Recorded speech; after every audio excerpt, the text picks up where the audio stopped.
Sometimes you look at a matchup on paper and you think you know exactly how it's going to go. A top team versus a struggling one should be a blowout, right? Well, what actually happened here was a wild ride of momentum swings, ending in one of the most shocking comebacks of the season. Let's break down how it all went down. So this is the big question, isn't it? This is what defines the entire game. How on earth does a team, looking totally out of it, down by 15 points, somehow flip a switch and not just win, but win by 18? I mean, it sounds almost impossible, but it happened. And we're going to figure out exactly how. And just to set the stage, take a look at these records. The Celtics were a very solid 19-11 contender, and the Pacers, a struggling 6-25. On paper, this should have been an easy night at the office for Boston. And it wasn't just the record either. The Celtics were hot. I mean, they were riding a 4-game winning streak, coming into this game with all the momentum in the world. Every single sign pointed to a cruise control victory. But that is so not what happened. Right from the opening tip-off, the Celtics, the heavy favorites, were completely stunned. They were facing a fight they clearly did not see coming. All that momentum, all those expectations, just gone. By the middle of that first quarter, you could see it clear as day. The Pacers did not care one bit about the records. They came out swinging, and Boston had absolutely no answer. And this is how bad it got. The Celtics, the team on that 4-game win streak, were suddenly down by 15. 15! You could almost feel the air go out of the building. Just a stunning deficit, and it happened in a flash. But then, the second quarter started, and oh my goodness, everything changed.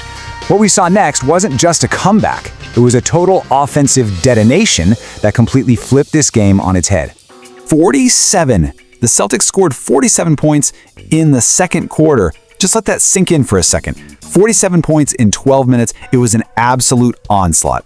And just look at this incredible swing. In just that one quarter, they completely erased that 15-point deficit. And then they kept going, building a 14-point lead of their own. And the fuel for this fire? An unstoppable barrage of three-pointers, which led to this absolutely wild halftime score, 75-61. Remember, just a little while ago, they were down 15. Now they're up 14. That is a 29-point swing in a single quarter. Just incredible. So what was the secret? Well, it all came down to one thing: a relentless, hyper-efficient assault from behind the three-point line. This wasn't just part of their game plan, it was the game plan, and it completely decided the outcome. Now you might look at this and think, hey, the Pacers shot the ball really well. 18 threes is a great night, and you'd be right, but the Celtics hit 20. It was that slight edge combined with just killer efficiency that made all the difference in the world. This right here is exactly what we witnessed, a three-point barrage. It's not just about hitting a few shots. It's a rapid, overwhelming attack that just demoralizes the other team and steals all the momentum. And the Celtics, well, they use this weapon to perfection. Okay, so let's get into the final numbers and see who was leading this incredible charge. The individual performances behind this explosion were nothing short of spectacular. I mean, this was such a balanced attack. You had Jaylen Brown leading the way with 30, Payton Pritchard right there with 29, and how about Sam Hauser coming off the bench with 7 threes for 23 points?